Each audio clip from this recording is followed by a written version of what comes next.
মহানগৰীত পুনৰ যুৱকৰ ৰহস্যজনক মৃত্যু উলুবাৰীৰ ভাড়াঘৰত উদ্ধাৰ যুৱকৰ মৃতদেহ নমস্কাৰ নিউজ ডেস্ক ৰিপৰ্টাৰ ষ্টুডিঅ'ত মই ইমৰান হুছেইন দিবলৈ লৈছোঁ বিতং বাতৰি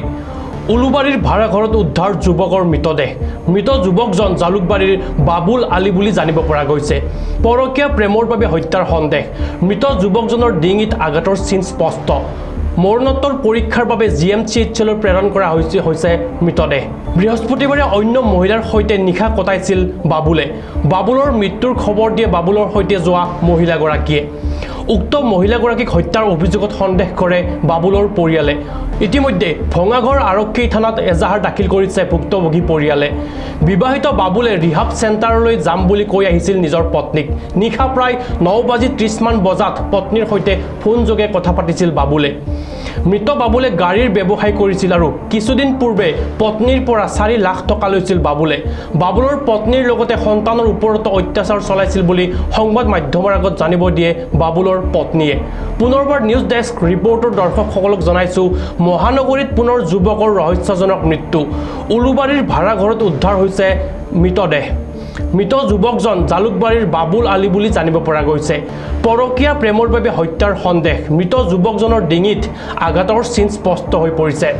মৰণোত্তৰ পৰীক্ষাৰ বাবে জিএমচিএইচলৈ প্ৰেৰণ কৰা হৈছে মৃতদেহ বৃহস্পতিবাৰে অন্য মহিলাৰ সৈতে নিশা কটাইছিল মৃত বাবুলৰ মৃত্যুৰ খবৰ দিয়ে বাবুলৰ সৈতে যোৱা মহিলাগৰাকীয়ে উক্ত মহিলাগৰাকীক হত্যাৰ অভিযোগত সন্দেহ কৰিছে বাবুলৰ পৰিয়ালে ইতিমধ্যে ভঙাঘৰ আৰক্ষী থানাত এজাহাৰ দাখিল কৰিছে ভুক্তভোগী পৰিয়ালে বিবাহিত বাবুলে ৰিহাব চেণ্টাৰলৈ যাম বুলি কৈ আহিছিল নিজৰ পত্নীক নিশা প্ৰায় 9:30 মান বজাত পত্নীৰ সৈতে ফোন যোগেও কথা পাতিছিল মৃত বাবুলে গাড়ীৰ ব্যৱসায় কৰিছিল কিছুদিন পূৰ্বে পত্নীৰ পৰা 4 লাখ টকা লৈছিল বাবুলৰ পত্নীৰ লগতে সন্তানৰ ওপৰত অত্যাচাৰ চলাইছিল বুলি সংবাদ মাধ্যমৰ আগত জানিব দিয়ে বাবুলৰ পত্নীয়ে ঘৰৰ পৰা 4 লাখ টকা লৈ আহিছিলে যিহেতুকে তেখেতে গাড়ীৰ বিজনেছ কৰে ইয়াতে পল্টন বজাৰত দুখন গাড়ী পোৱা বুলি কৈ মোৰ পৰা 4 লাখ টকা লৈ আহিছিলে আৰু সেই পইচাৰ লগতে মাইকীটো মোৰ স্বামীক হত্যা কৰিলে 3 মাহ ধৰি মোৰ লগত 3 মাহমান ৰিলেটিভ নাছিলে মানে মাজে মাজে যাই কেনে মোৰ লগত মাৰপিট কৰে মাৰধৰ কৰে আৰু ল'ৰা ছোৱালীবিলাকক ধমকি দিয়ে মাৰিম বুলি কয় আৰু মোৰ লগত কাজিয়া কৰি ওলাই গুচি আহে বাথৰুমত পৰি থকা বুলি জনা গৈছিলে যোন মাইকীৰ লগতে আহিছিলে সেই মাইকীৰ বাউণ্ডাৰীতে লেট্ৰিনৰ ভিতৰে মাৰি কেনে থৈ দিছিলে দিয়ে মোক ভাবুকি দিয়ে মোক মাৰিব মোক কৰিব মোক কৰিব মোক এৰি দিব সেইবিলাক কৈ মাইকীটোৰ কথা শুনি সেনেকুৱা কৰে মোক আৰু মই ফোন মাৰোঁ ফোন ৰিচিভ নকৰে মোৰ নম্বৰ বিজি কৰি দিয়ে তেখেতৰ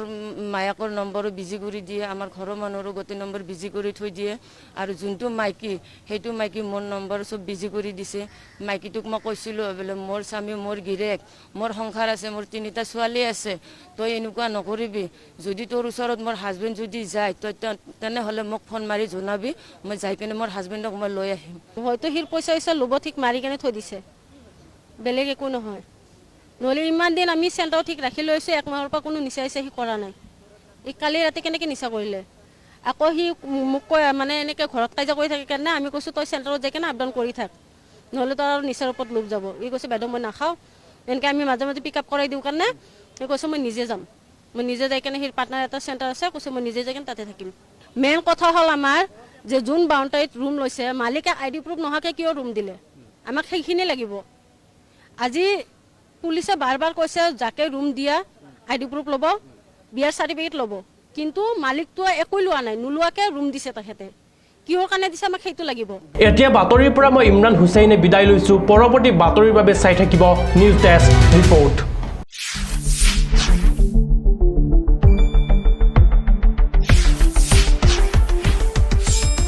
শুদ্ধ আৰু বিস্তৃত বাতৰিৰ বাবে চাই থাকক নিউজ ডেস্ক ৰিপৰ্ট।